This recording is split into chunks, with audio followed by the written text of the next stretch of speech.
Where is that? Yes, sir. This is the online stuff. Yes, I want to put it on the webpage. It's not yet on the webpage. Not yet there. Even the PowerPoint, I will add it to the webpage. So at the end of the day, anytime somebody Googles this lecture, you see everything, even all the pictures. Like if all the pictures PR will take, everything's supposed to be on that webpage. If you check away, they do that. If they want to release something about, they release just one link that has everything. Every information. That's where our ranking is. Yeah. I thought from yesterday. Well, that's supposed to be very long. But it's same thing that we do for the online. Those don't be going online. And they will join online, and they said they are doing Google Meet. I will add their Google Meet link to it.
Please, let's settle down.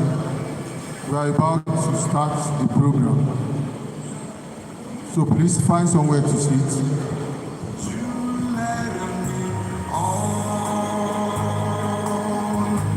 As we've come this far, we fixed our shoulders and determined just to let me on as the race was made to be champions. We are winning.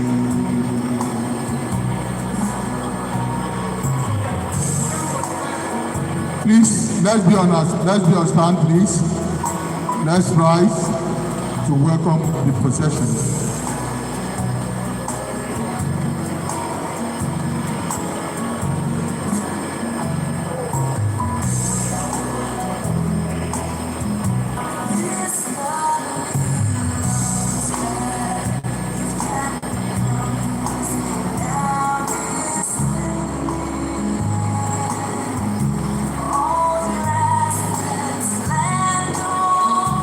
Ask your promise again.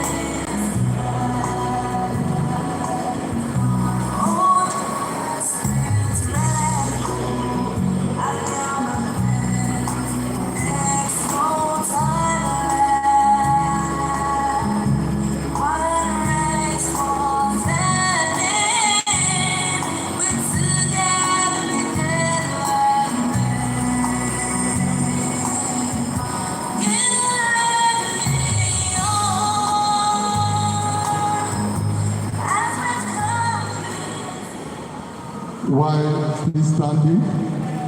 Can we have the anthems?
So the one we missed that. I'm going to start with the introduction of the Vice Chancellor, Ladoke Akintola University of Technology, Ogbomoso, Professor Arora Halimu, ably represented at this program by a very good lieutenant. When I say lieutenant, somebody who is also like the VC.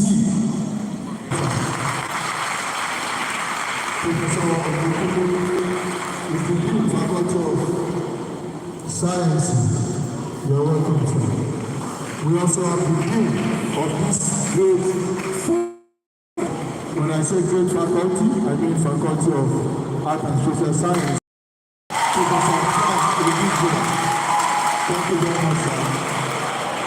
So before I go to the lecturer himself, please, the Vice Chancellor, sir, permit me to introduce one of our council members who I was told represented the chairman of the council.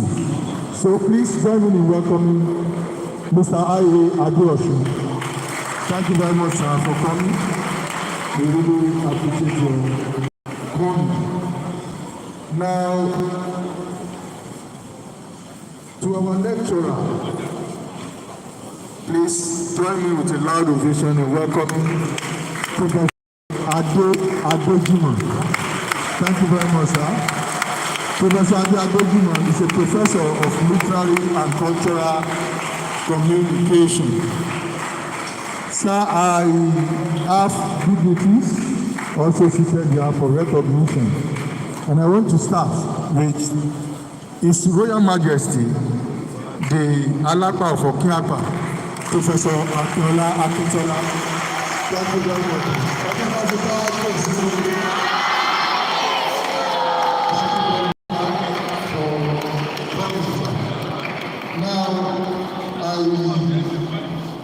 Also have Namus, Dean, Faculty of Management especially Professor Abiola.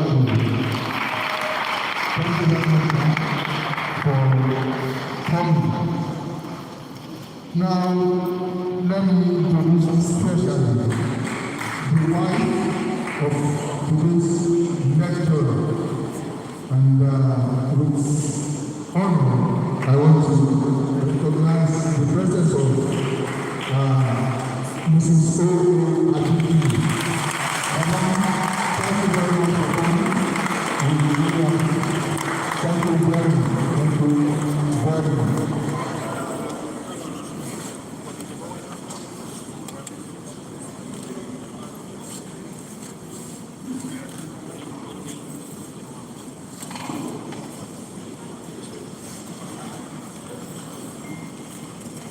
I also have here present.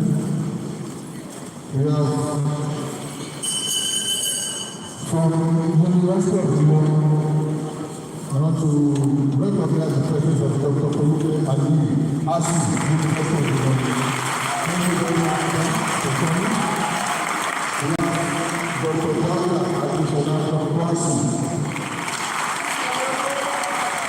Thank you very much for coming. I also want to welcome into our meeting Professor Ele Afolabi.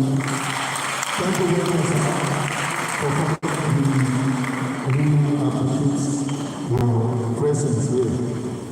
Now, the introduction is going to be in phases, so I'm going to continue with the introduction. Before I leave here, I want to recognize we have administrators in our midst, seasoned administrators who are very vast in their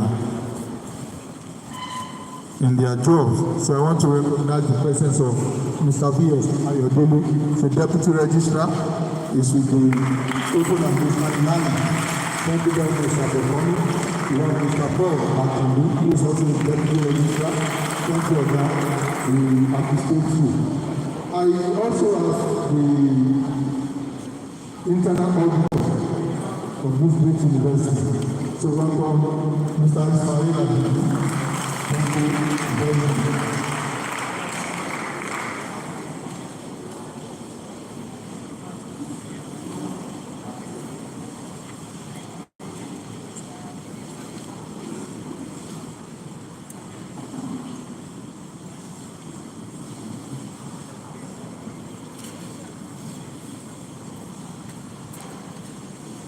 Yes, I also want to welcome another council member into our meeting, Dr. Femi Ajala. Thank you very much for the application of coming. I can see ASU Secretary of the University, Professor Abiola. Thank you very much for coming. We appreciate you. Welcome, Mrs. Individual. Thank you very much. Now we have head of departments here. I have my friend here, Professor Lee Osobaju, head of department, English. We have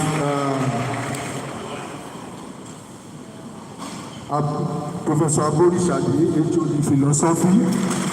Thank you very much. Then HOD Sociology, Dr. Omoruan Austin. Thank you. And I have my good Egban, who I learned is now the Deputy Dean, Dr. Ade Adeniji.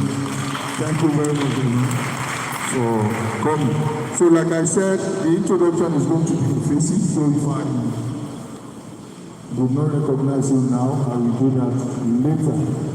Now, I want to welcome the Dean of that great faculty, the Faculty of Art and Social Sciences, Professor Odidua, to welcome everybody.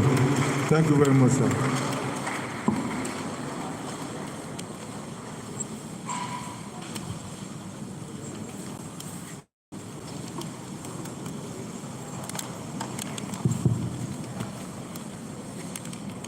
I want to seize this opportunity to appreciate every one of us for scheduling their time and this third of the faculty lecture of Faculty of Arts and Social Science of Lautech. Specifically, I want to say the idea of this regular public faculty lecture is to activate a sense of conversation between students and academic members of staff of the university on a regular basis.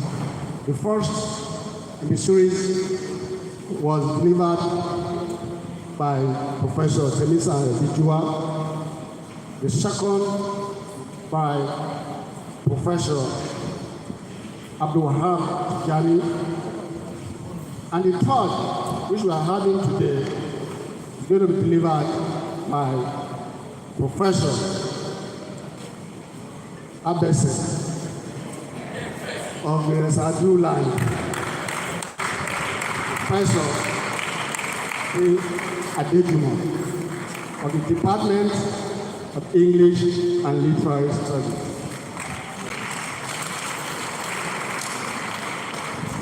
I want to specifically appreciate our council members that have taken time to attend today's lecture. Council member I.O. Adeoshu, you are highly welcome, sir. Council member Dr. Ajala, Director of Health Services of the University, you are welcome. Distinguished in the gathering, you are welcome. Senior non-teaching staff of the university, I welcome you all. I want to especially welcome our Kabiyesi Akintola, the Alaka of Okia. I welcome you specialist. It is not easy to see you in public places like this. Thank God that you made it to our lecture. It's our honor. Thank you, sir. Dean President, I welcome all of you. A distinguished comrade from PASU, you are welcome, sir. From the University of Ilorin, you are welcome. And our own PASU chairman, Professor, I welcome you specially. I think I saw him around a few minutes ago. Yeah, you are welcome, sir. Professor Taiwo Olontobaodu, you are here also. Distinguished comrade, I welcome you specially, sir.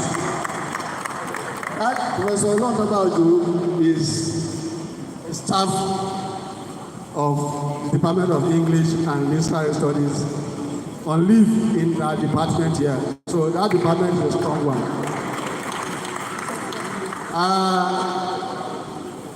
Members of staff of Faculty of Arts and Social Sciences, I welcome you specially. This is your day.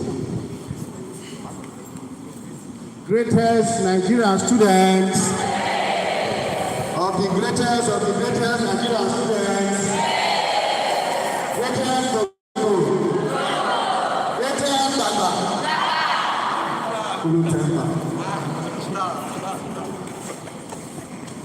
our own Director of Internal Audit, thank you for finding time to come. Heads of department from other faculties, you are welcome specially. And before I greet our Vice Chancellor, they'll be represented by Professor Gukule, the chairman of COPD of this university. Let me first especially welcome Ade. You are welcome. Good to see you. I'm not seeing you in a while. You're welcome, please. And Vice Chancellor, sir, I want to appreciate you for anytime to come. And we'll do this again sometime next month. And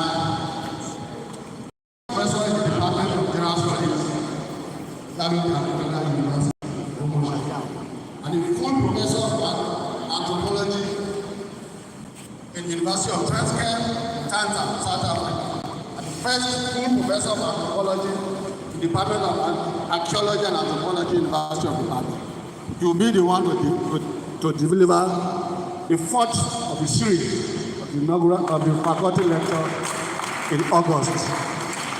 And we will continue to roll it out like that to continue to activate some sense of conversation in the humanities and social sciences. Thank you so much for coming.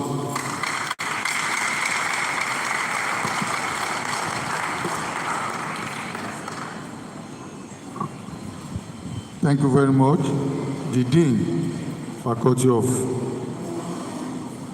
Social Sciences, the Vice Chancellor, sir, the Dean, the lecturer.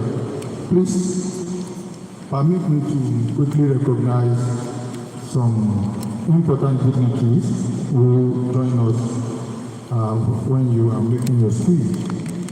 We have in our midst Professor Michael Alade from Physics. Professor Alade, thank you very much, sir, for coming.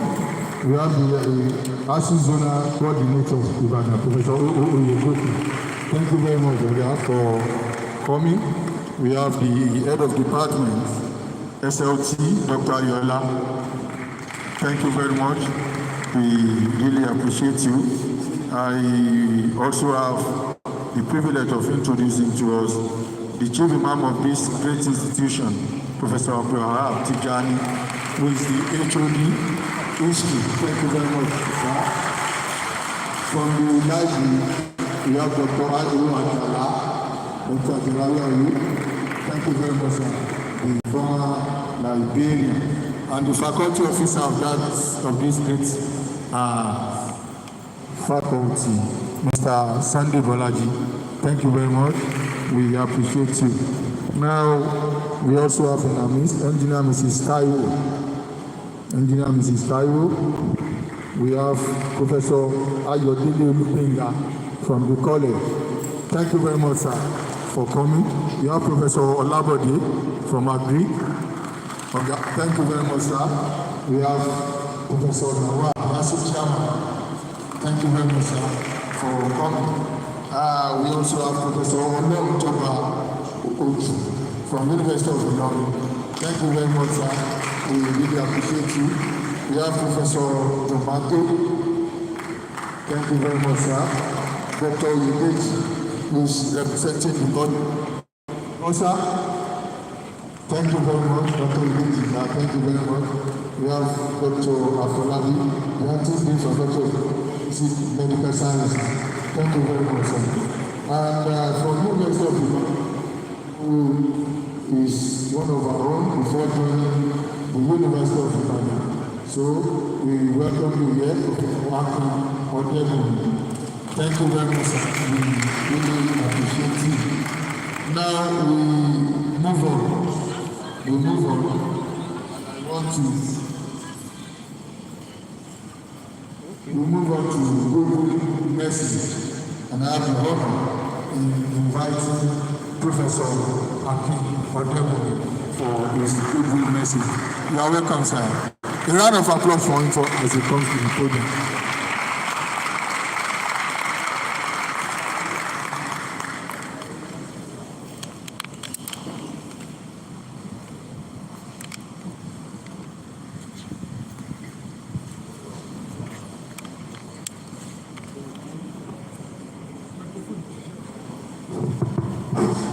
The Dean, our own faculty, thank you for this honor.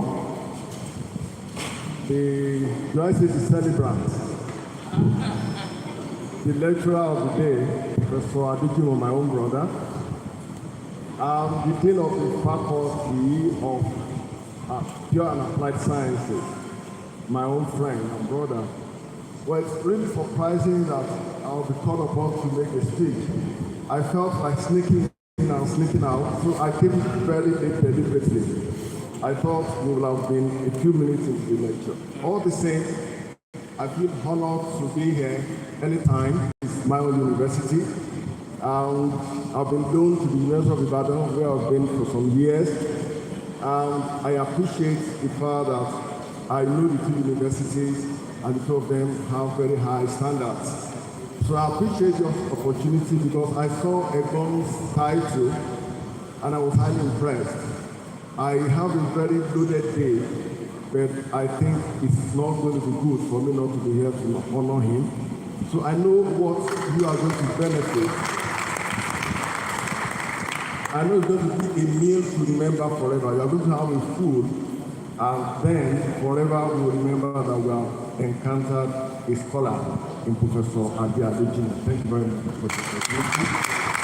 Congratulations to the Department of English, to the faculty, and to the university. Thank you. Thank you very much, sir, for making it very brief. Now, we are still on the Google message, and I want to invite Professor Taiwo Olontoba Oju for his message. You are welcome, sir. Please, a round of applause for him as he comes to the podium.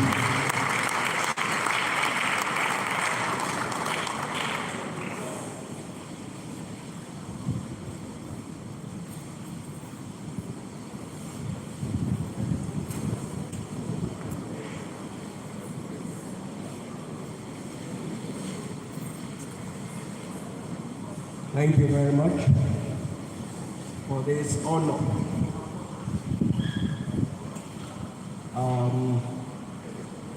Like Professor Odebumi, this has come quite unexpectedly.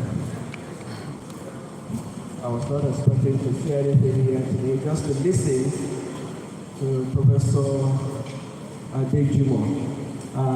Excuse me. I don't know, I think I preached protocol. I should first of all salute the Vice Chancellor's representative and the Dean and the lecturer. Sorry for that omission. So, I was not expecting to say a word, but I've been called upon to say something and I have to say something. I'm happy that there are very many people here that I haven't seen in a long time, especially my good old ASU people. Professor Yegoke and the others, I'm happy to see you all here. I'm also happy to see from the University of Ibadan, Dr. Fuluki Ali. And also the additional for Fass. I'm not surprised that so many associates. Okay. I have known Professor Adejina for a long time and in different capacities. Just different capacities, I would say. First of all, in the area of scholarship, we happen to do the same area of scholarship. Although when we started practicing, the lecture said we are going to attend this lecture because this Spaniard autocracy looks a little bit away. I also called my daughter who came here with us. I said, you that are always agenda things for. I'm sure that you will listen to this much more. So I'm happy that Professor Adejina is in this lecture. He's a great scholar, long time ago. I'm sure that many students here to listen to him this lecture. And I apologize for my voice. Thank you very much.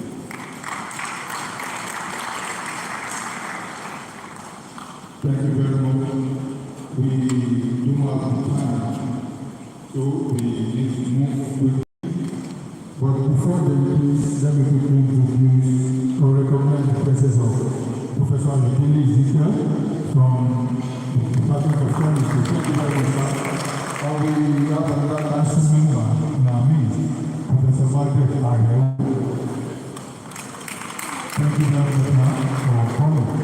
Now I want to invite the Vice Chancellor for this address. The Vice Chancellor, sir.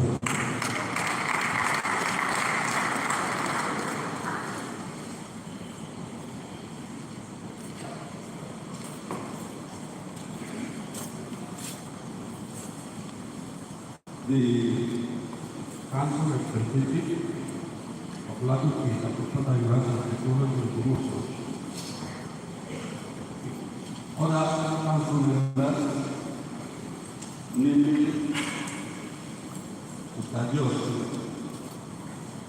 Dr. Kaba, and Professor Ariel, the Royal Father here present, our friend, Professor John Akinola, the representatives of the principal officers of the university here present, Provost and Dean,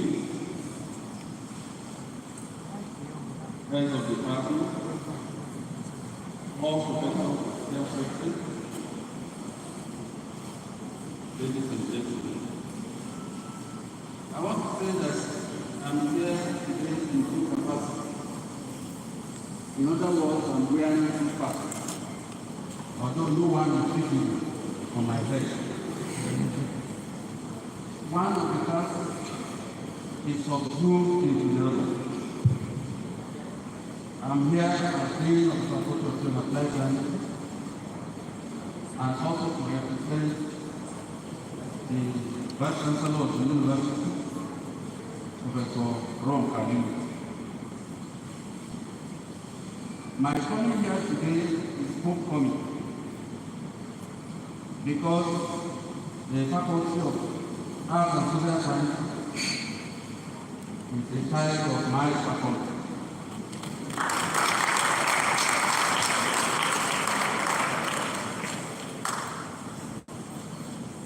So while I'm delivering messages I brought from the Vice Chancellor,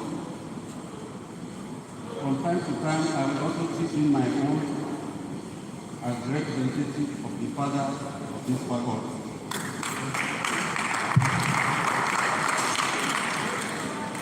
I give message of congratulations from the Vice to the Faculty of Arts and Social Sciences, to the Department of English, as well as to our lecturer today. I also bring the message of commendation from the Vice Chancellor to the faculty for holding the bull by the horn. Just recently I was here, that time to represent the acting Vice Chancellor when the second lecture was being delivered.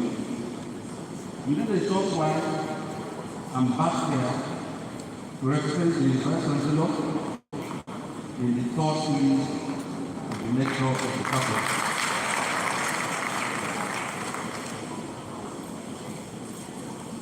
I give a very big kudos to the faculty because within a short time of coming on board, they have struggled for past even other faculties that have been in existence for the past 30 years.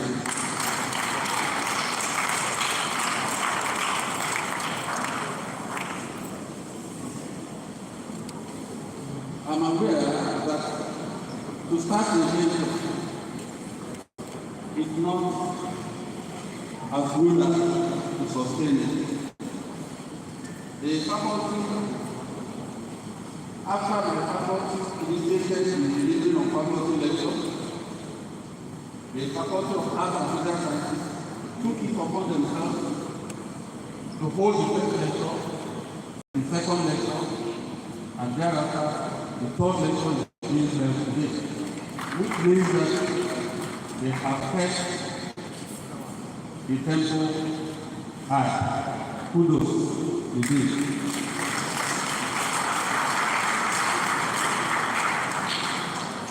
I want to say that the Vice Chancellor is genuinely proud of your effort,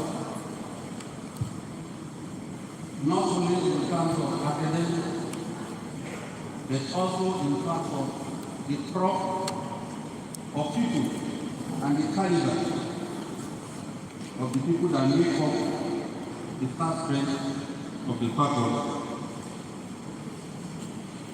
I want to mention here that whenever I put up a write-up, some people come to me and ask, why does it usually look long?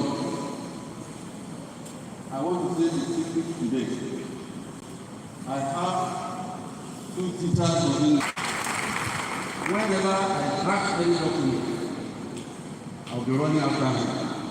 My second lecturer is Professor Osulaji, is also here.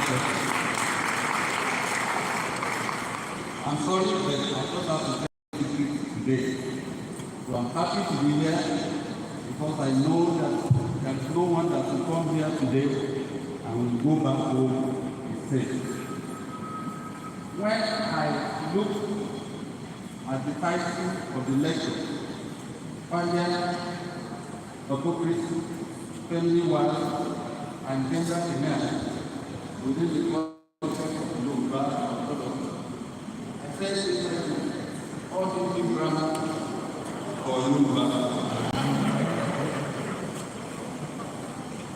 I'm a proud Yoruba man, so you really have to take all these as a need to qualify. I know that at the time we go into the mainstream of the lecture, everyone will have one thing or the other to gain. While I want to declare open the lecture offer, once again congratulate faculty, the dean, the HOD, and the lecturer today, and wish us useful deliberation. God bless you.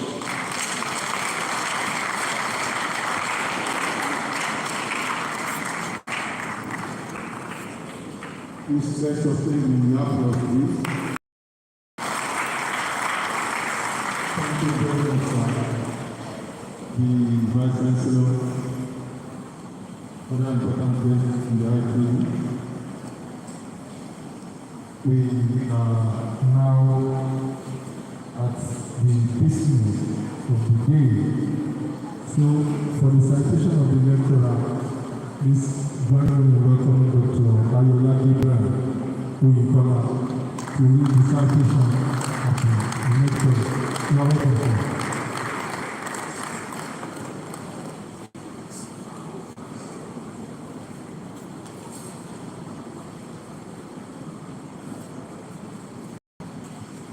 Standing on the existing protocol, I want to bring the time of Professor Thomas Adejobi. I think he's already on his leg. Thompson Adejobi was born in Ado State to a Yoruba Witness parent. Mr. and Mrs. Michael Adejumo on the 16th of April 1963. The cause of life changed for the family when in 1965 they had to go from Ado back up in Omoso as a result of the political upheaval that engulfed the western region of the country. That was the wet saga involving the two political giants in the region then, Chief Obafemi Awolowo and Samuel Ladoke Akintola. At the time that IDW was left in charge of each paternal grandmother, Yaoloye, with his older siblings. With his older siblings kept in charge of older relations, while the parents were struggling to keep pieces of their disrupted life and range business. Akanji that was Amoloye's subject for Thompson, was enrolled in Saja Baptist Primary School in 1967, where he had a short educational stint before his grandmother died in 1963.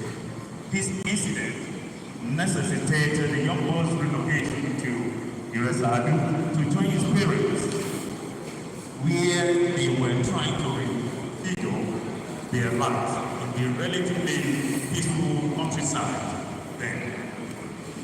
Adejobi was enrolled again in the Baptist Primary School in Iresadu in 1968 and graduated with a primary school leaving certificate in 1975. After having to repeat classes 1 and 2 due to reason of poor educational performance and obvious reflection on the socio-political trouble in family of the young was exposed at this tender age.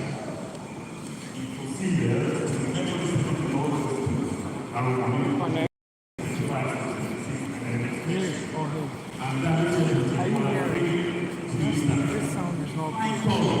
having had all my thoughts. That's why I said this, because I want them to hear, not just sing. Sing is not the part. It's by the on this to allow you to see that rather than allow a break. The total effort to secure to reduce traditional teachers college in Godin.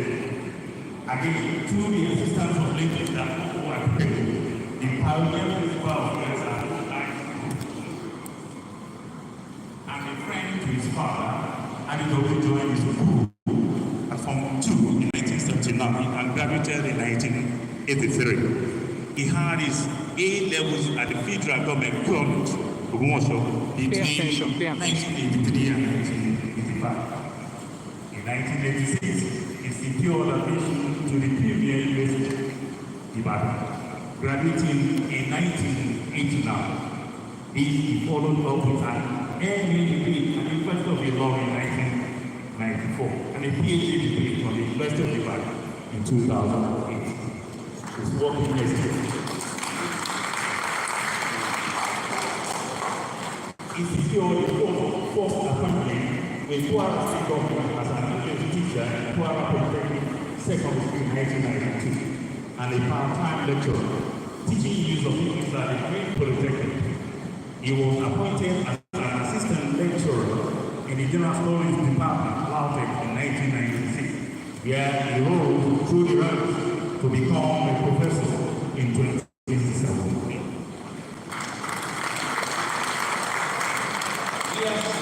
He has contributed enormously in his choosing field through his publication in several scholarly outlets, both nationally and internationally. His publication is more than 50. English Studies Association of Nigeria, ESA, International Society of Oral Literature, ISO, Reading Association of Nigeria, and so many other. Also, as part of his contribution to the educational development in Nigeria, he has been an examiner for JAMB for over 20 years as an item writer. As an academic, he has served his union ASU in various positions at branch, zonal, and national level, and presently is the national financial secretary of ASU.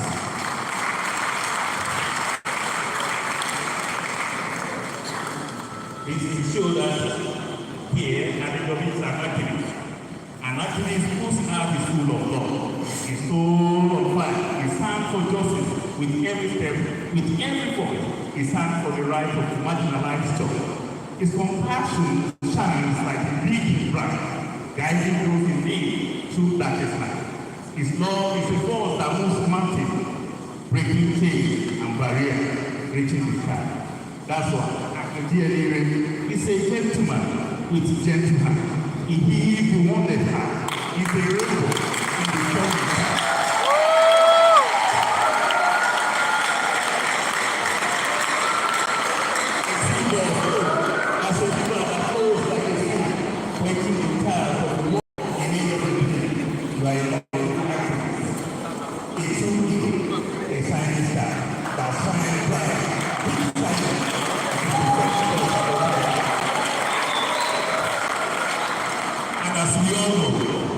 Flower cannot flourish without sunshine. The sunshine in his life is no other one than a princess, a pastor, who you follow, a baby,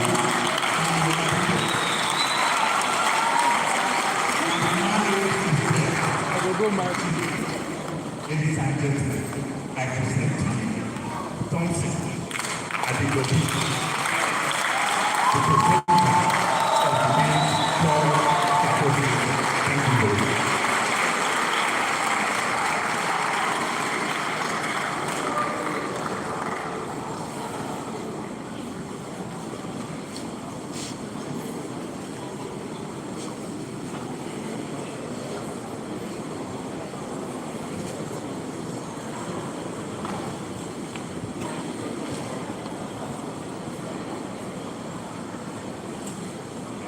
The Pro-Chancellor ably represented, sir. The Vice-Chancellor ably represented by the Dean of Pure and Applied Sciences. Other principal officers, Dean Faculty of Arts and Social Sciences, Chairman, Committee of Provost and Deans, Dean of Graduate School, Professors, Directors of Units, Heads of departments, directors of units, colleagues within and departments, dear students,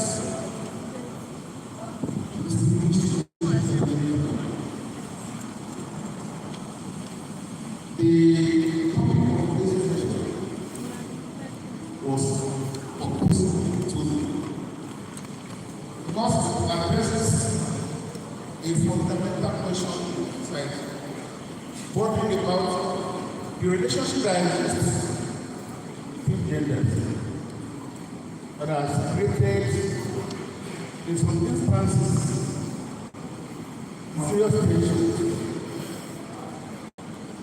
And the question is, do we continue along this trajectory?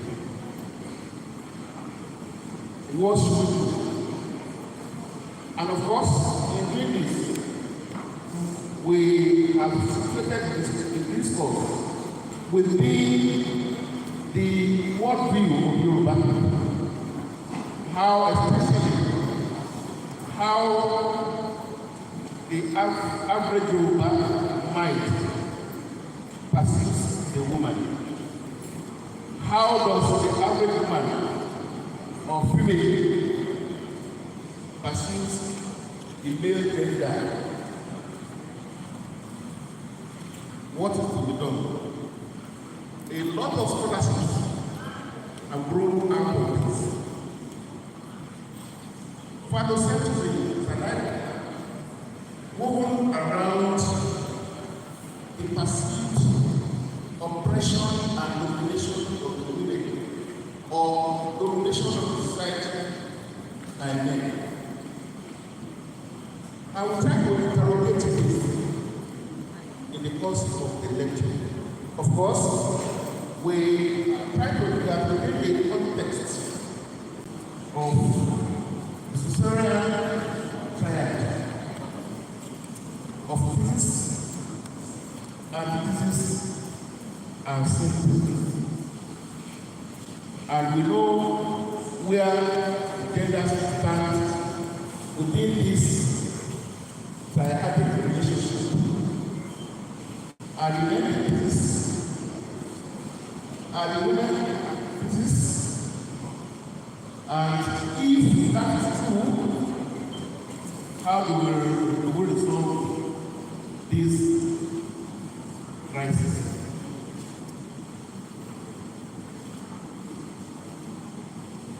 Preambles. In gratitude, they say, "This is sin before man and God." On this note, permit me to express my profound gratitude to the leadership of our young men, upwardly mobile proposal, for giving me the opportunity to deliver this third edition of the Faculty of Art and Social Sciences. 3 is a very significant number in the pantheon of infant evaluation system.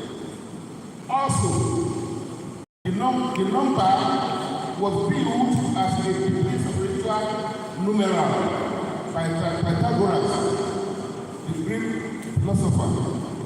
For him, it was the perfect number of harmony, wisdom, and understanding. It also perfectly defines the natural rhythm of time and life, i.e., past, present, future, beginning, middle, and the end, birth, life, and death. That is the number 3. Even in the Christian doctrine, the order of religious observances are hinged on the holy triad of the Father, the Son, and the Holy Spirit. All this underscores the significance of the number 3 faculty lecture that is holding here. Let me also place it on record here that I am motivated by the pride and the engaging intellectual favor of my friend and permanent dean of the faculty, Professor Vincent Pijua, who fared the first sample by delivering the very first edition of the faculty lecture, quickly followed by the second one, delivered by Professor Wahab Idari, the chief imam of the university, about 4 months ago. The motivation for this topic is the lyrical rendering of a Yoruba adage by one of the frontline Juju maestros in the late 70s, Admiral Abiodun, who then was locked in a battle of privacy with his Juju musical colleague, Emperor Peters. This led to very bitter musical activities between the two, who were taking turn to fire out musical sounds at each other, albums after albums.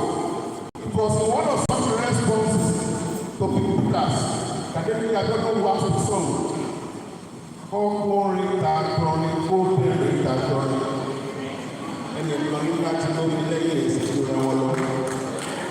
And so on and so forth. And that is the crux of the matter. That is the crux of the matter. Oh, expand on that. Translated roughly as in the context of relating of motion between men and women, one is surely going to make less of his or her clothes.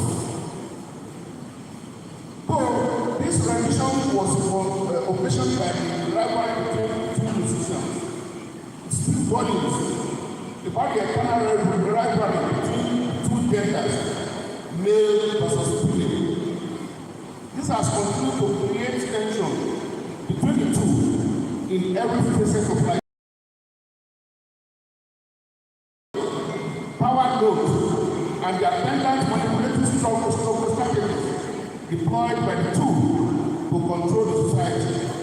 This indeed is the breeding ground of gender politics, where the two sexes, in extreme cases, have been adulterous grown. It also provokes the question in gender relations: who actually holds the power? Who is the oppressor? And who is the oppressed in the real and practical sense of gender relations? These are very challenging questions that we shall be speaking to as progress. In our modest way, this lecture attempts to provide some answers to these posers using the discussions theory of opposition. Samples were taken from Yoruba adages and aphorisms to foreground how men perceive women's behavior within the context of Yoruba ontology.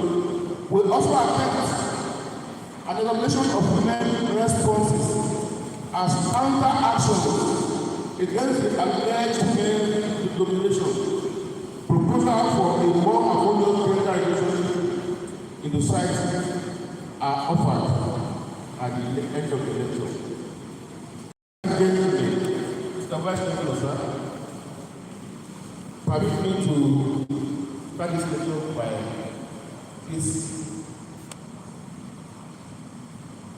introduction. Our experiential realities are configured along a carefully patterned structure of binary opposites. It is within the complexity of this amazing natural binary that man navigates and negotiates his diurnal engagements. Hence, our choices, preferences, sentiments, and even ideological inclinations are reflectors of this natural binary. Our professional, associational, domestic, and other engagements are underlaid signposted by where we form in the binary scheme of cosmic order. Simply expressed, the existence of light precedes the existence of darkness. For example, it is not an accident that our binary fall within two rigid chronocentric regimes. Daylight is associated with sunlight, while nighttime or evening is associated with darkness. Thus, this in Yoruba working, just like many other cultures, translates into contextual environment for input or perpetuating input.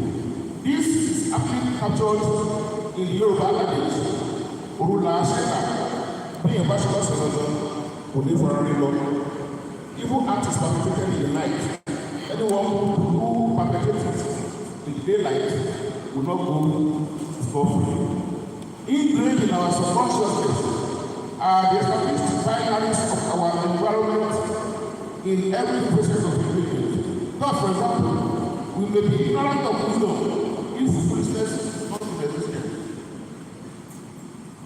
Likewise, for those of us that are religion inclined, the existence of hell as a spiritual counterpart to heaven provides a fertile ground for sanctimonious play on which contemporary religious houses today.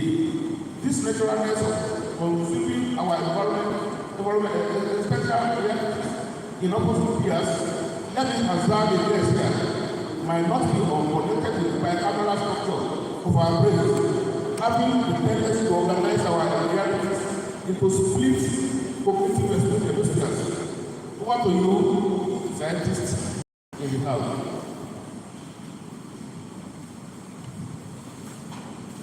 As my name will say, water is life.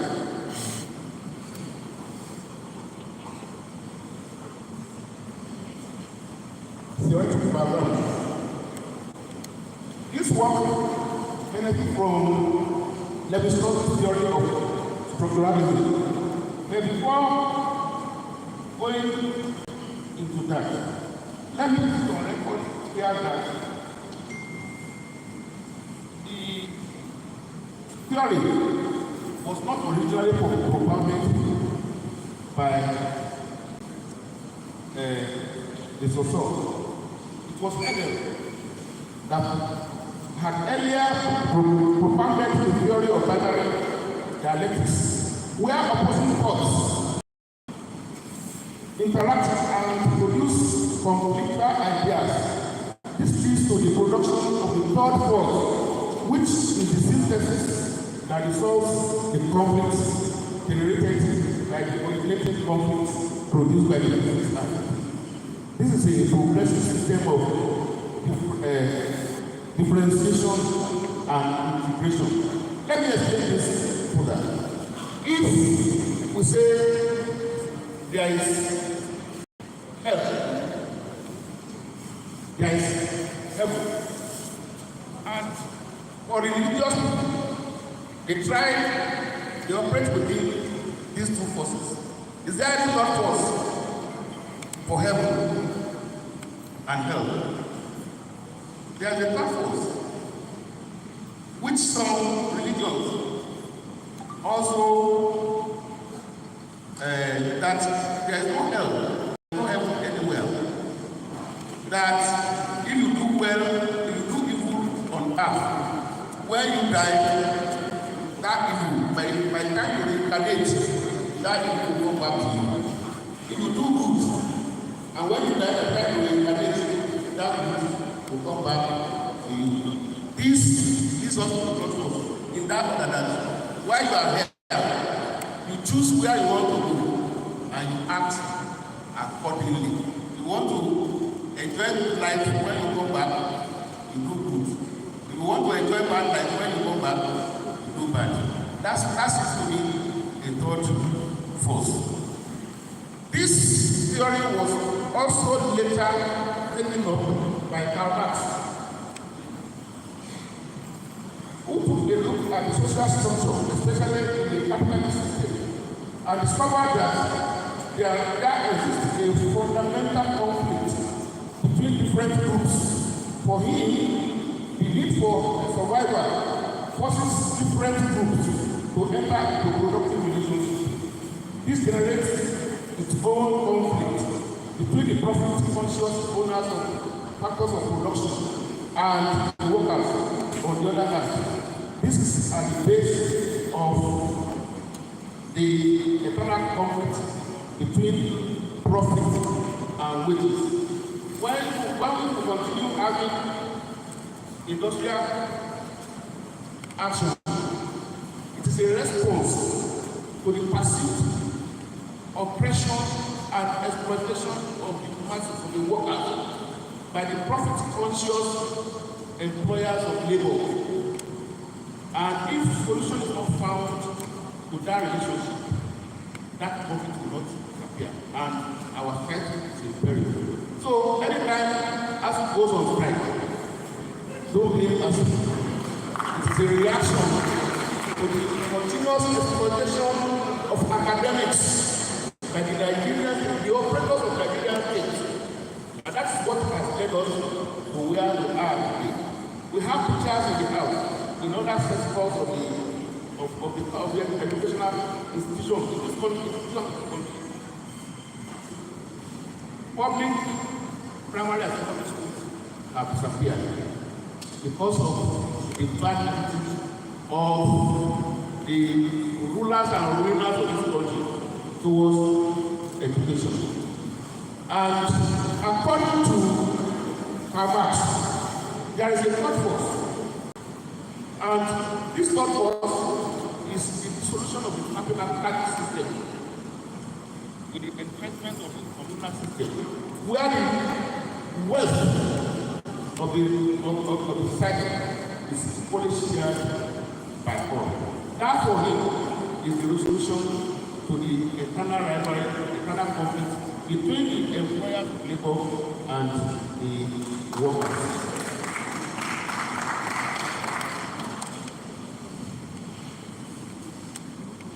This one benefit from the historic theory of structuralism. We have chosen because it has a direct relevance here and of particular interest to us is alliance theory, which places marriage at the center of social relations. Levi-Strauss was a French cultural theorist who propounded the structural theory of binary opposites. For the study and understanding of culture, the central thesis of his theory is that all human cultures are made up of universal structures. Variations are added to this universal base as it travels across social through various civilizations. For example, Levi-Strauss draws up a lot of parallelisms between language and culture. where language is composed of basic units, starting from the phoneme, which are the bedrocks, building up to produce larger units, that is words, phrases, clauses, and sentences.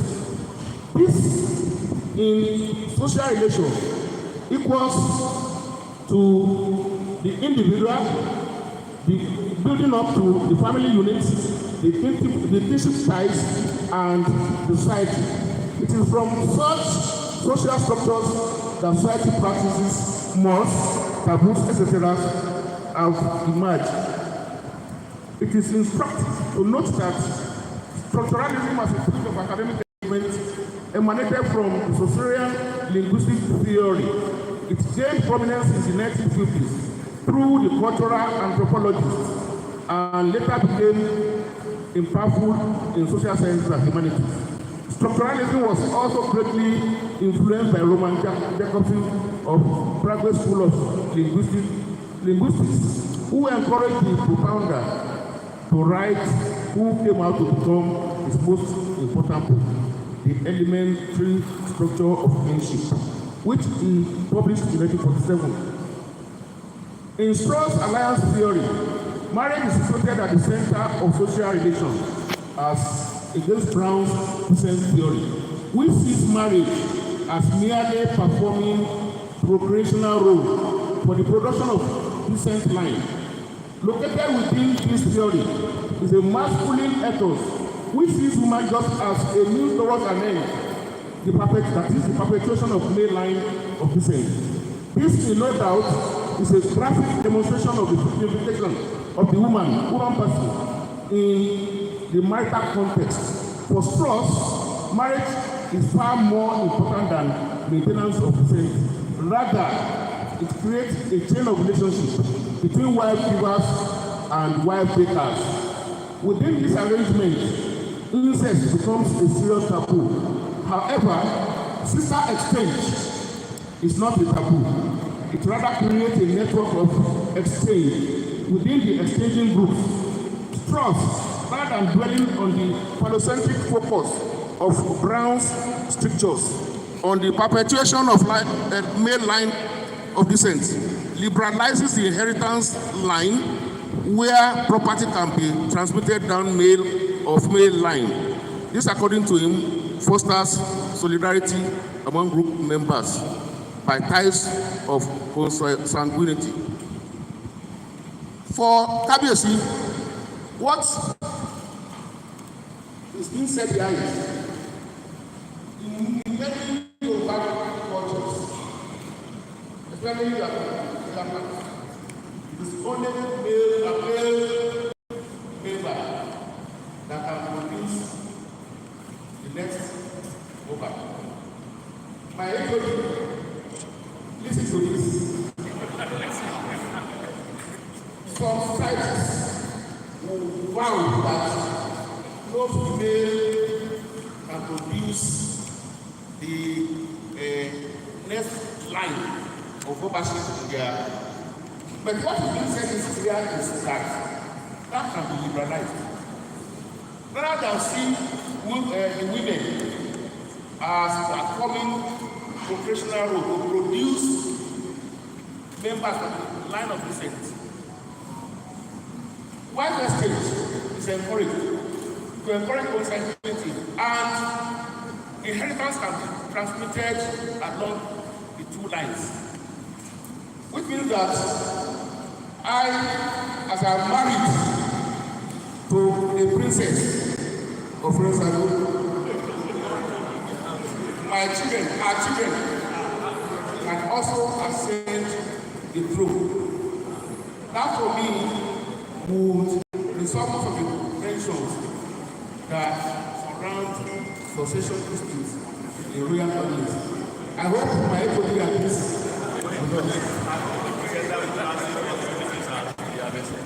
Apart from the Hawaiian theory, today is cost of all. Program theory of society, also known as theory of career, provides a regular in the present discourse.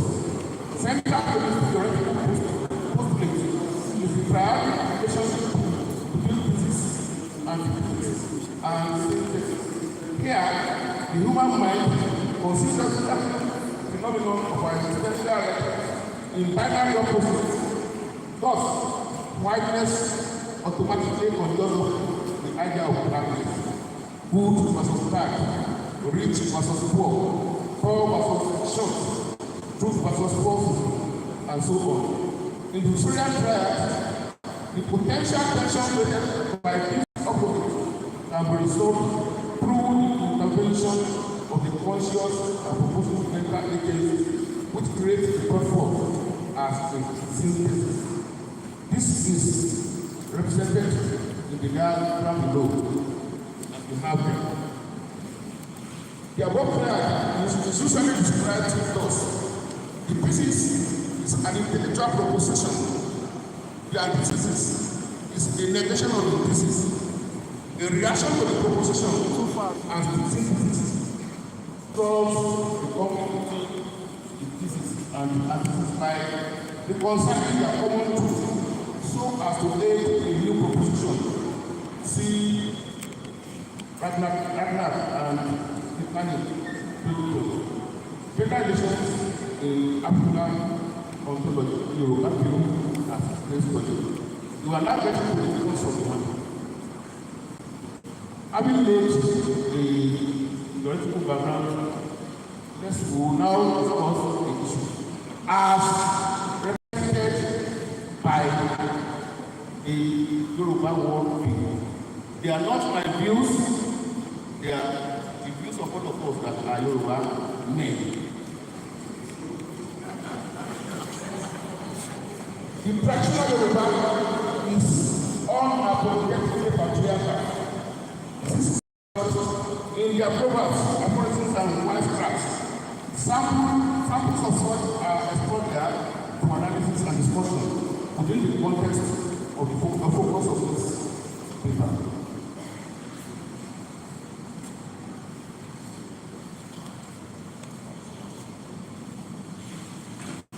As a launch part of our discussion, let us examine the following visual.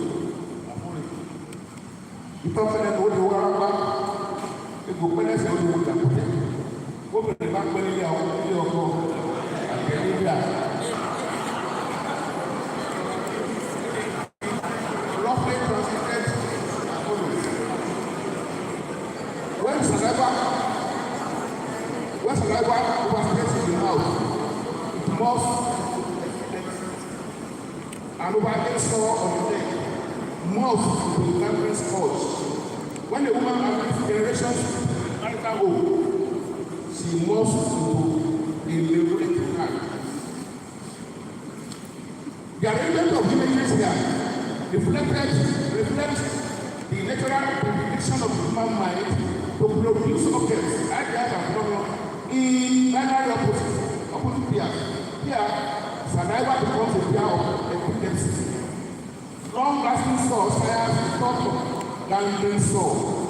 In the process, the ground is laid for the subtle logic of blackmail turned against the woman, who becomes a pair of a witch for the offense of outdated generations in the husband's house.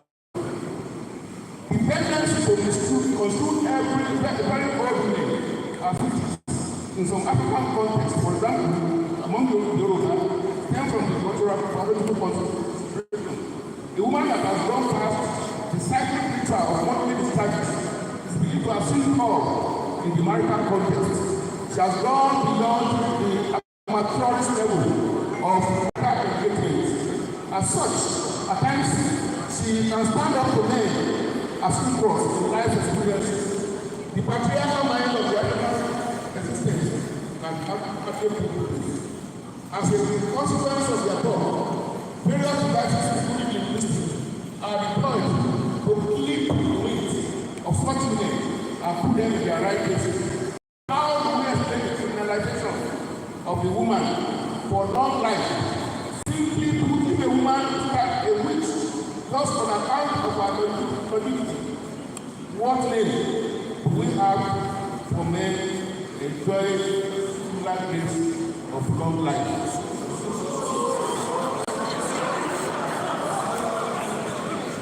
Well, But the matter goes beyond this. The crux of the matter is that a woman who has lasted so long in the marital context must have mastered various acts of self-abuse and feminine wiles of some parties male members of the family. Beyond this, if she is left unchecked, she has the capacity of influencing other women to undermine the men's authority in the house. The Yoruba adage, people believe people will get tomorrow, but for happenstance, the woman is never named tomorrow. The name tomorrow is an instance of contraction of the whole sentence with the nominal lexical item. Kumolu, then affecting the euro. Among the Yoruba people, just like in any other African countries, great premium is placed on the male child because of the patriarchal system of inheritance, especially the royal families. Ordinarily, first of the surviving male child, the family is called dowry. By virtue of cultural practice, takes over the affairs of the family and the demise of the father, who was the family head before his death. That therefore is the Olu of the family, where Olu is wrongly translated to be the most important. He, among the most important child, it must however be pointed out here that in some instances, the Olu might not necessarily be the first child, due to various factors ranging from spiritual, social, to economic, modern times. What we are saying is that in our society today, many women have emerged as Olu, either because of economic reasons, even employing areas of land to work for her. Oluomo might also, a woman might also emerge as Oluomo if the family has been visited by this house, such that what all the male members are kind of grudgingly, Yoruba mind will accept what this is the Olu of the family. May we never suffer such things.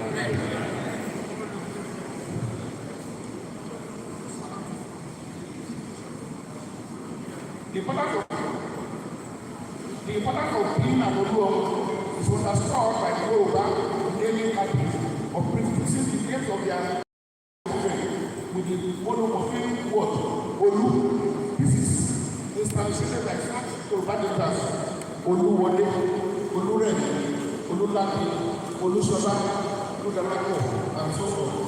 Yoruba does believe that Olu, who is expected to be very like must necessarily live. But due to the factors of abundance, there are situations where such shining light are made. It is only such situations that force an average Yoruba mind to accept this necessary fate, grudgingly by naming such Kumolu, if not for the death of one female survivors in the family, no female is only. Even in the balance of our Victoria mode, Yoruba people believe that what the Yoruba got to go to national one.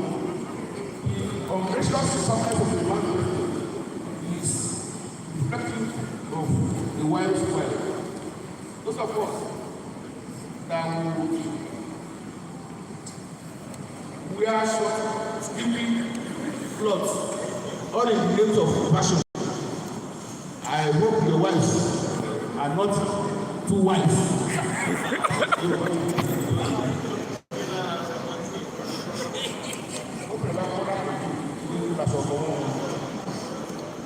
Not here, to not be taken literally. It's an instance of the comment of extended metaphor. Ordinarily, the cloth covers otherwise nakedness of the body. In the process, all the secret depths of the body are taken away from others.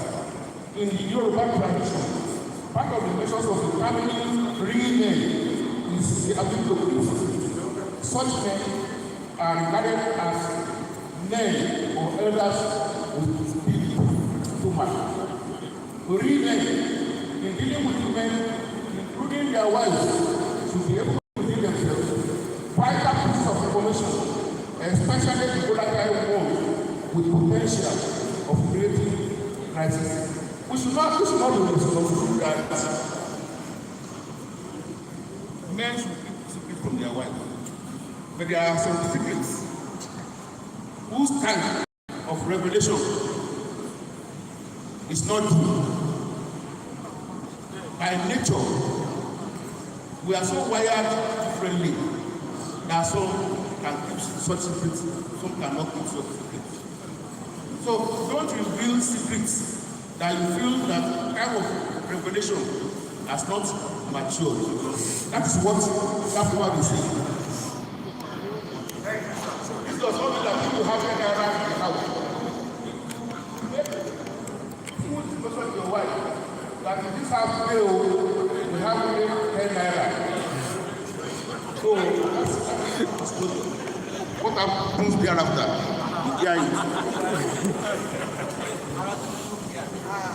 Real men, in dealing with women, including their wives, should be able to keep within themselves vital pieces of information, especially the volatile ones with potential of creating crisis. Women are conscious of this, and they go extra mile to access every bit of information resident in their husband's mind.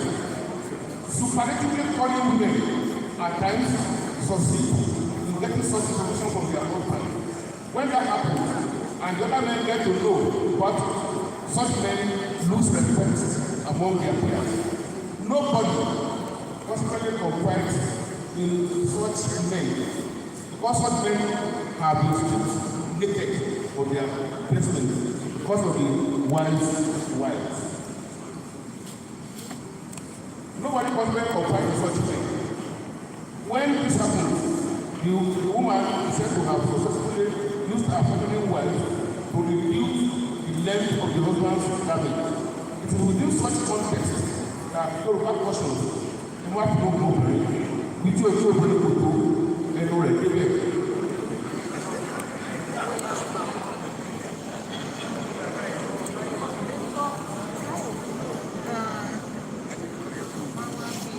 Do not compare the woman. There you are not to reach amount.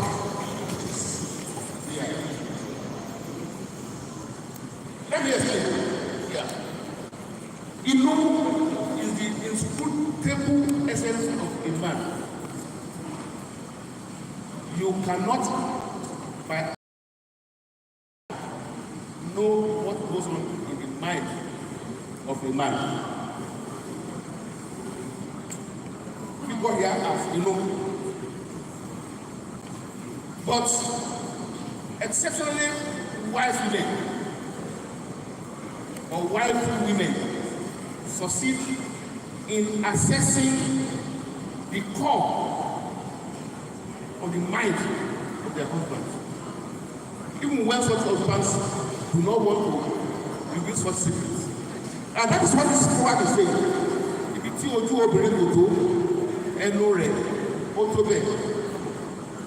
If you refuse to, if she cannot see your mind, she might deliberately provoke you through her mouth, and in annoyance, you might unconsciously feel money. So where the eyes do not reach, her mouth has reached there. So this cautions us as men, when your wife provokes you, rather than reacting, simply walk away so that you don't say what you are not expected to say. Otherwise, she will use her mouth to reach where your heart is.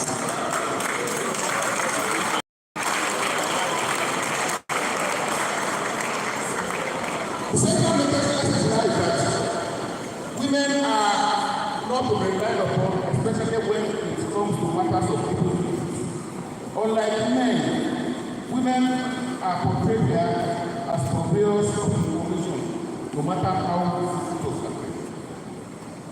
Women, apparently, in the knowledge of the nature of men, with their ability to reach into the arsenal of their wives, including their proclivity for sharing their security, to collect information from men, especially their husbands.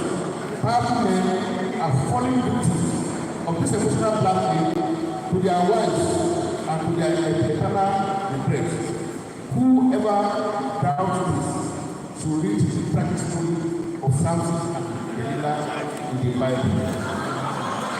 If Samson, when Delilah was pushing him, probing him, what's the source of your awesome power? Samson never for once asked her, what's the source of your stunning beauty? So when you find yourselves in such situations, learn to ask counter questions that will solve the matter. That is the thought of antithesis and synthesis.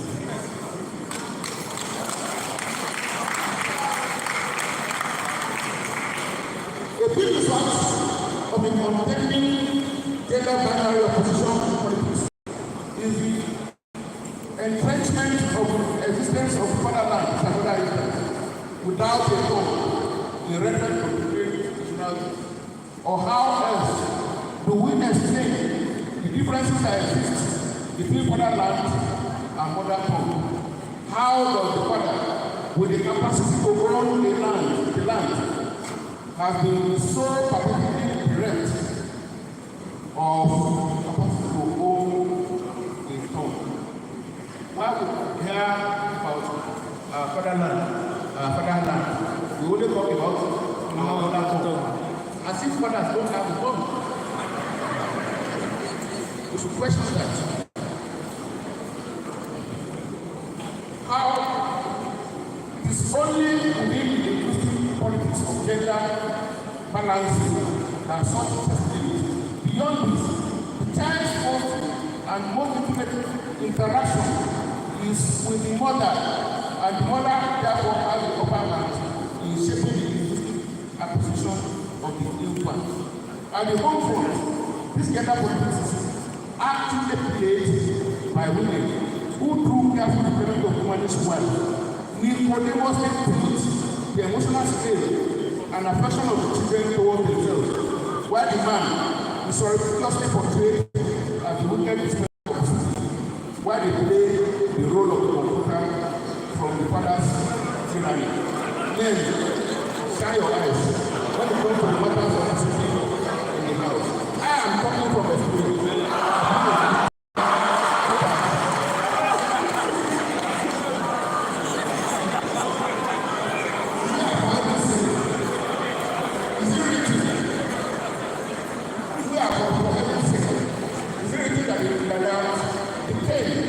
And only the women by the father.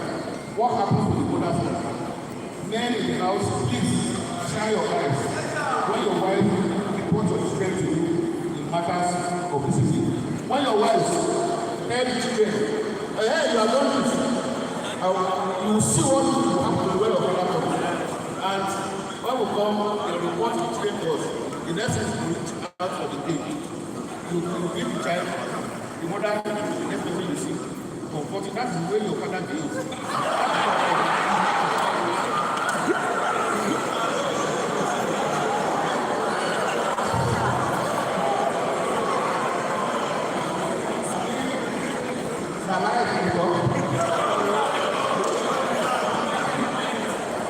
Pregnant wives has some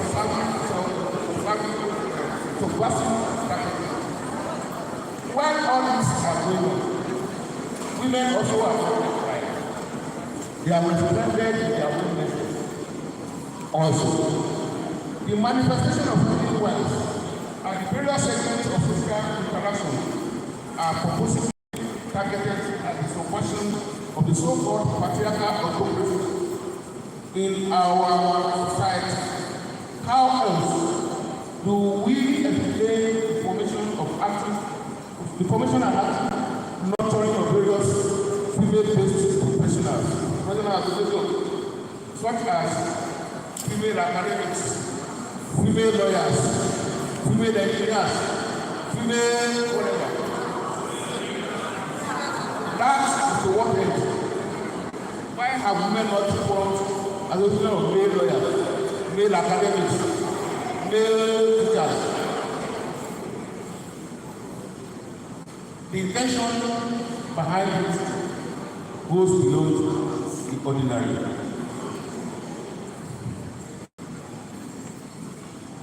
It is within the framework of this established positive agenda that the various groups of women and women academics and working, including esteemed brand of feminism, have grown and taken root as our value submits. Other feminist writers and writers are taking extreme position by excessively demanding for women freedom. The use of approach, they use the approach of oppositional feminism. Opposition to feminism. Opposition to who? The passive male domination. Viewing socialization from the bosom of oppressor and oppressed. Opposition on the basis of gender equality. We and them participate on the tension in workplaces, homes, schools, and even in religious and worship houses. Also, in an emotion-laden tone, typical of humanist tantrums, Morgan laments a perceived men-inspired oppression of women as follows. Women are an oppressed class. Our oppression is total, affecting every facet of our lives. We are exploited as sex objects, breeders, domestic servants, and cheap labor. We are considered as inferior beings whose only purpose is to enhance men's lives. We identify the agent of our oppression as men. That's another existing position from the feminist. In the same way, fired by Pentecostal fervor, Fumi Odimayi definition of feminism as a reaction to male false sense of superiority and therefore indirectly an offshoot of male chauvinism. Content in the views quoted above is the crux of the matter.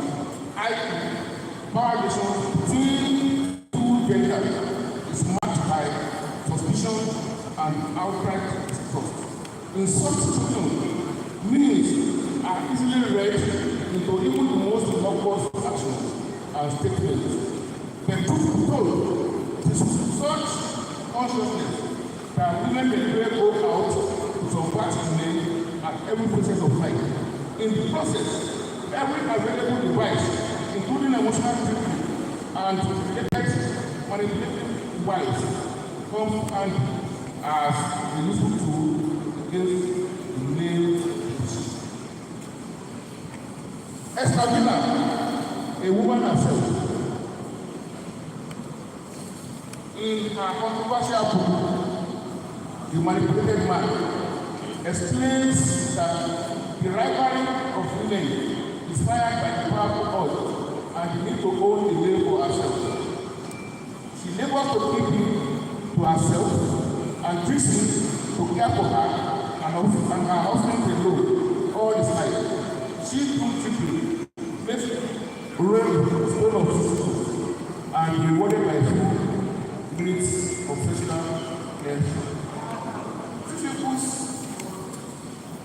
in Greek mythology was the king of Corinth that was punished for his extreme trickery by Zeus, and he was made to roll his stone, a big load holder against gravity, a task it can never accomplish. That is what women made them do, according to Villa. According to Villa, the woman behaves like a slave owner move that the man will take to offer his services to other women. A woman will do everything to ensure that the man does not offer his services to other women. Then who is oppressing who? As a man, I see a woman suffering and I want to assist her. And my wife says, no, assist her. Who is oppressing who? This woman oppressing woman.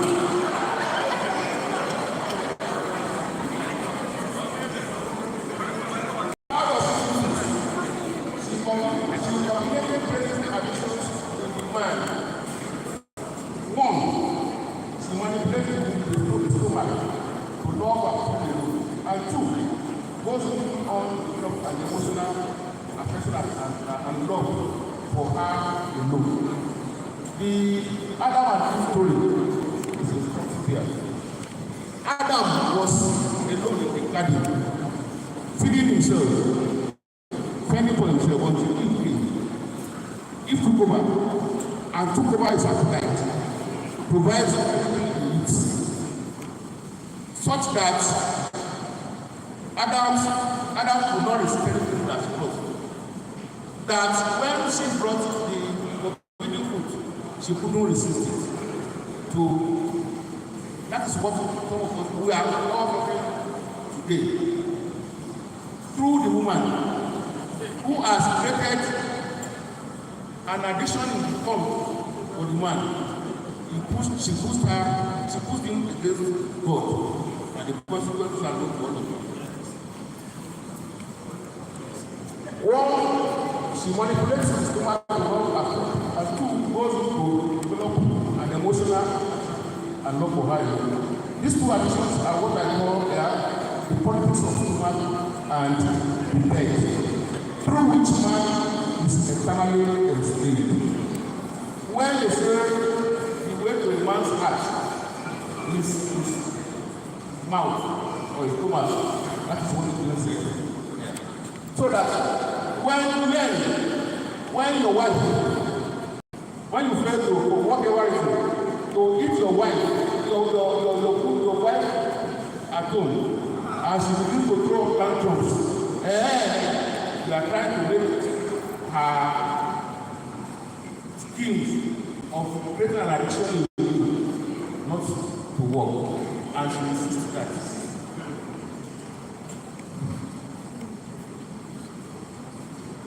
These two actions are what I call the politics of stomach and leg, through which man is eternally enslaved. As expected, the majority of women and their friends, especially in America, became so enraged by the communication that they bought several copies of it and bought them publicly. I hope people are not going to comment.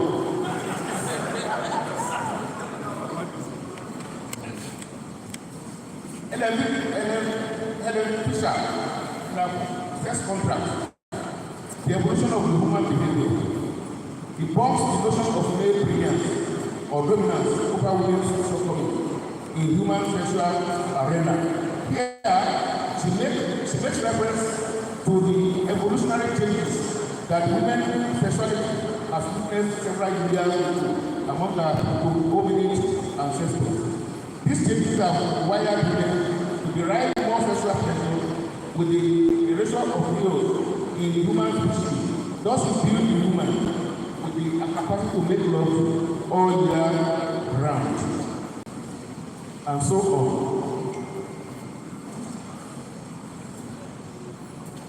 So the woman is wired in sexual relations to be the superior partner, in spite of all the differences. So the woman is like the receiving end, the man is like the receiving end. It is only that women have mastered the art of mastering their true feelings in such relationship. So, which gives women the ability of multiple orgasms, the adaptation of the breast, producing bottom systems, which are all designed to increase her desirability to her male partner. All this she submits is is that the human female is a vital sex machine with no equal on the planet, including her masculine counterpart. That's not my word. It's somebody else's word. The woman herself. The question that comes to mind here is, if the woman's species is so naturally wired to be more sexually active than men, where then is much touted men's aggression in sexual relationships coming from? The answer is simple. The women folk have over the years mastered the act of disguising and covering up their true sexual emotion, leaving the men to chase and woo them, while they continue putting up the failure of pretended thereby throwing up the men as their vessel. What is dependent on the why? In contemporary times, women across all ages have collectively been beaten by the call of the new fad of painting up their faces in variegated fashion grades, all in an attempt to attract the attention of their male counterparts, while still pretending to be disinterested in the masculine, in the male masculine advances. She was in a seminal book, The Anatomy of Male Power. Takes a look at the power equation between men and women, society, and submit. If the natural goal of the male power is to make it to women, then male power is naturally equated to female power. If, however powerful a man may be, his power is used to serve the women in his life. That will make dubious the notion that men are masters over women. Because every man has as boss, wife, or his mother, or some woman, or some women in his life. Men may rule the world, but the women rule the men who rule the world. Thus, contrary to appearance, the woman is the boss, the overall boss of the world. From the foregoing submission and intellectual discussion, the section of the nature of gender relationship in our society, Chinwe submits that matriarchy has ruled not through brawn, but wit, and tricks the women feeling witness to be protected. Let's look at our electoral law in the country. If I'm from Ogbomoso and I want to contest the election, I can only contest in the Ogbomoso local government. If my wife is from Ibadan, she can contest here, put here, and Ibadan. So who is oppressing who? Thank you. Why the arguments and counter-arguments rage on gender relation continues on the part of toxic esteem and suspicion keeps mounting. This calls for a need for critical renegotiation gender relations to more harmonious humanity. Who then are the heroes and the villains in the contemporary world, racing furiously down the track of moral and social atrophy on the basis of mutual suspicion between the two needlessly antagonistic genders? Can we stem this tide through the agency of redefinitions of role between men and women by allowing man to be man and woman to be woman? The answers as possible solutions to the issues raised here are contained in the proposals made at the concluding session of this presentation. Concluding remarks. We conclude this presentation by offering that undue generalization of interpersonal relationship is a breeding ground of suspicion, biases, and degenerative tension. This leads invariably in one direction, that is crisis. Men and women should remain on their natural lanes, bring their various natural endowments into their symbiotic table for the health of all. This is what we refer to as complementary opposites rather than binary opposites. What following the Australian prayer in part area, we have developed what is represented in the diagram below, especially population.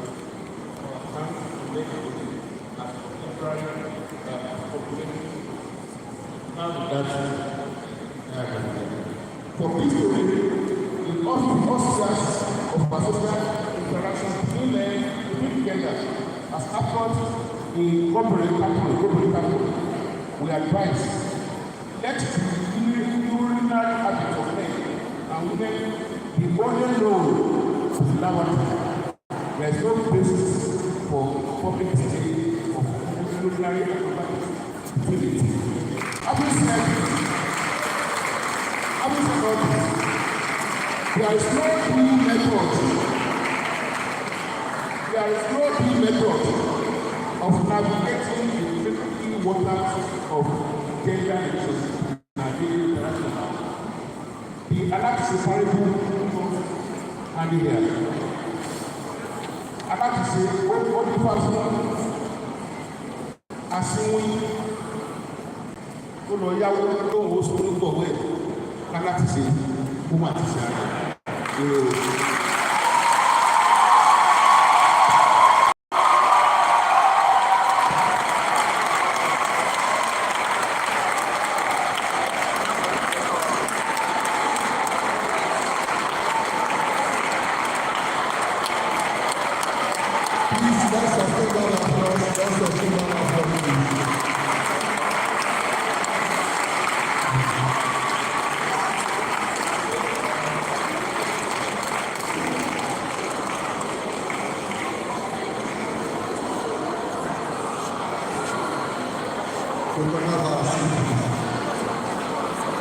Thank you very much for that beautiful lecture. And it was taken very well. I'm not going to apologize for the lecture.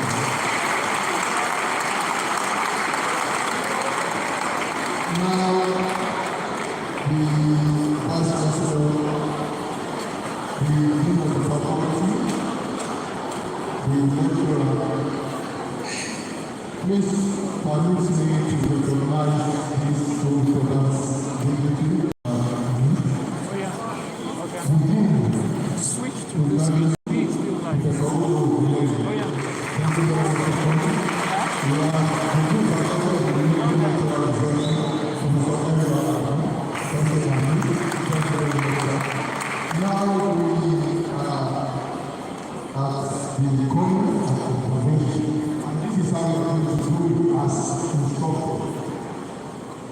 Each row, we are going to produce one row, and we are going to balance the gender. So it's going to be 2 male and 2 female. So each row, one round.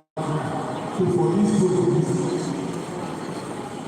nobody here, so we need to be here. Nobody here. One here, the council is here. Nobody here.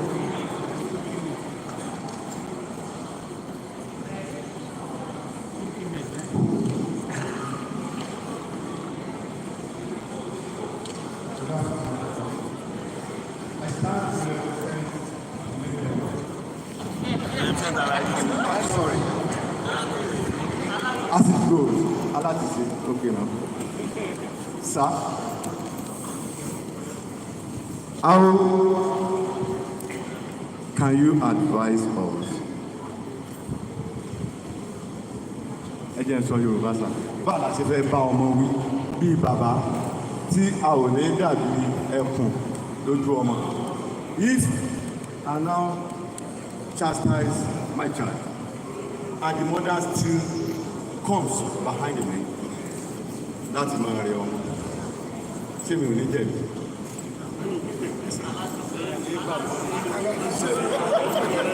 Báwo ni a ti máa bá ọmọ wí ṣe ò ní jẹ̀bi?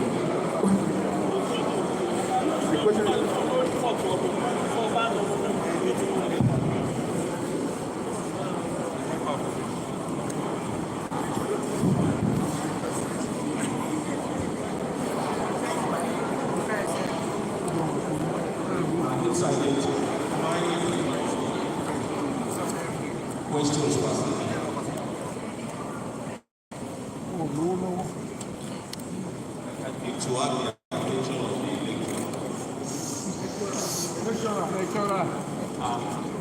Ladies and gentlemen, mine will not be questioned, but I have some contribution.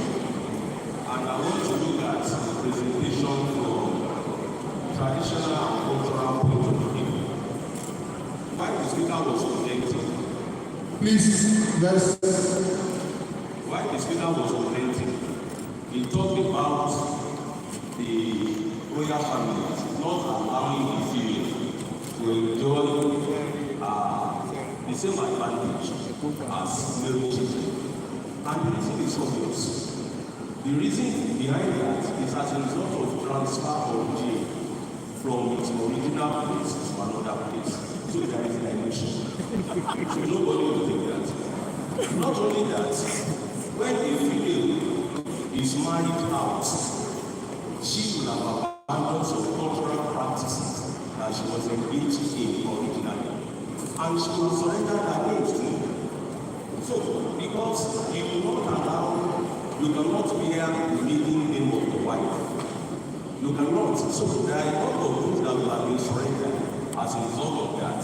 Tradition, custom, practices, including our traditional religion. For example, if you are worshiping Osho in your family, and the princess is married to where they are worshiping you, she will abandon Osho and go to. So she has surrendered part of the qualification for what was said. So custom, religion, names, and all those things are there. So there is no problem with the name. It's about people that have in Genesis. So we will not allow that.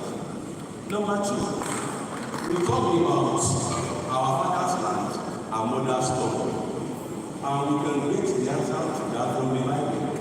When God created everything, He created everything for Adam, including the land, and the man was still in the land. But because of the questions nature of female, she spoke to the devil and promised that is why having mother's story. You presented the position that in Yoruba parlance, we don't really call them witches or the ones that practice witchcraft.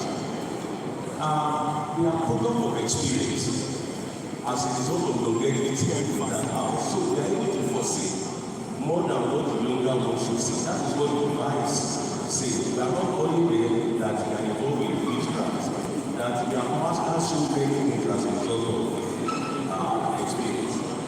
Not only that, the problem we have is about Western culture, tradition, and education. In the time past, there is no Western education, and even female cannot marry more than one male.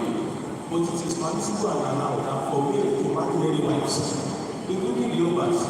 So, what has brought all this problem is as a result of Western education, and we have to compare with it. In traditional way, we don't need the women to be churches, the foundations, and even in the palace. If we have the reality, our role is to advise the Yorubas when it comes to matters of tradition. But these days, you can see what happened. And probably Vice Chancellor, maybe we should recommend to you that come on those posts, don't appoint any female at the end of the bad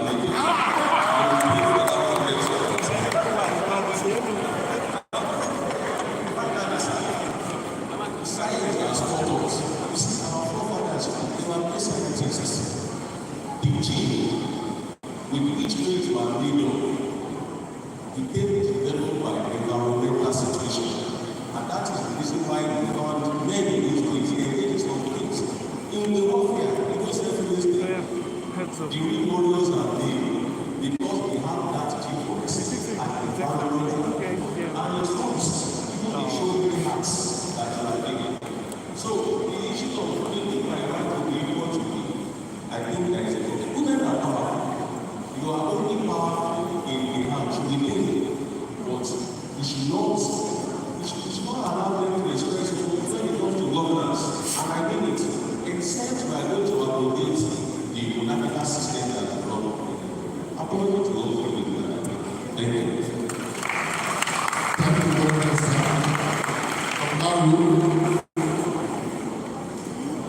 Okay. Please. There's a female here.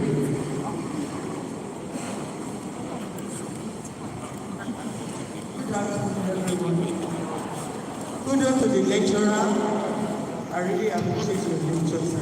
Thank God I came at the right time. You are about to start the lecture by the time I speak. Sir, there's one other state behind every successful man. There must be a woman.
Intelligence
souls of the children.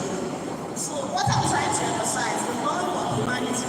Though we are Africans, we have our culture, but we should also see that the love of ourselves, the love of humanity should prevail without seeing ourselves as male dominance, patriarchal society or patriarchal society brought by Western education. I'm not saying that women are superior to men. Based on nature, people are by their physical structure. And so many things that men can do that women cannot do. I am not saying that. But love should be, love of humanity should be fair. Please, be brief. Love of humanity, that's what I'm trying to do. Let's look at it from the spiritual hand. Let's be very much. Last one. Thank you very much. The issue of equality between the two genders does not matter. The fathers of sociology, August Comte and the Gohan, observed and stated that the family is a system, and every system there has to be a locus of authority. We have a group, a humanist, feminist, theorist group, led by Professor Mary Emolua, Dr. Mrs. Korede, and about that. This group believes that the family as a system must have a locus of authority. In African society, the African say, I am American, the man is the head of the family, he has responsibilities, he has duties. There is the, at the head, you cannot have a head without a body. So he pays the bill and go on that way. So we don't talk of equality, we talk of equity. Justice and equity for the lady and not equality. Does it make sense? Thank you. Thank you very much. That will be all. The Vice Chancellor, the Dean, the lecturer, please quickly permit me to recognize these people in our midst. And I want to recognize the Reverend of the lecturer, the pastor of his church, Reverend Dr. B.C. Ajasa from Sajaba District. Thank you very much, sir, for coming. We have Deacon Taiwo from Sajaba District. Thank you very much, sir, for coming. I have Professor A.P. Mwani. Thank you very much, sir, for coming. We have Professor Mrs. Nadia Mwai. Thank you very much, ma'am, for coming. We have Mr. Aki Lotta. Thank you very much, sir, for coming. Mr. Alana. Thank you very much, sir. And the children of our lecturer, Dr. Fass, thank you for coming. Dr. Sultan, thank you, and thank you for coming. Now we come to the gathering moving to the end of the program. And for the vote of thanks, I want to invite Professor Aki Alanis for the vote of thanks.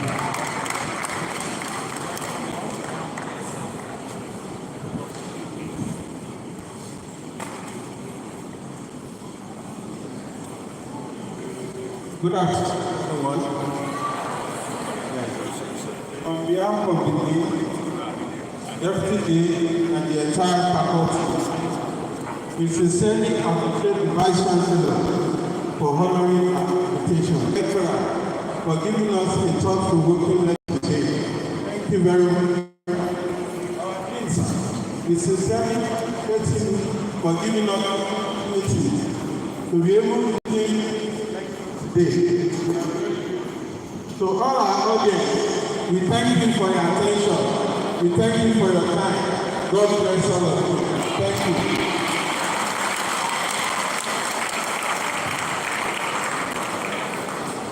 On behalf of the faculty, that is the Faculty of Art and Social Sciences, we want to appreciate every one of us for coming. So on that note, are we all right?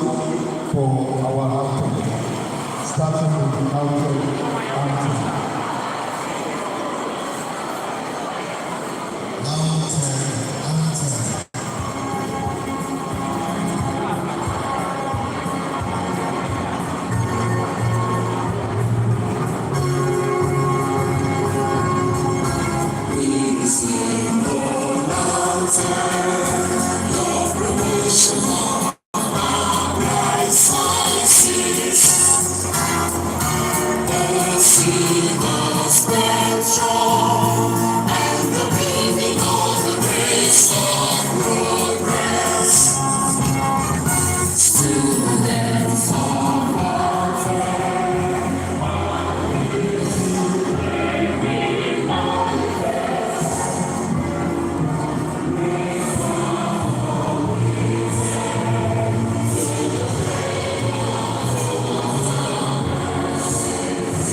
I want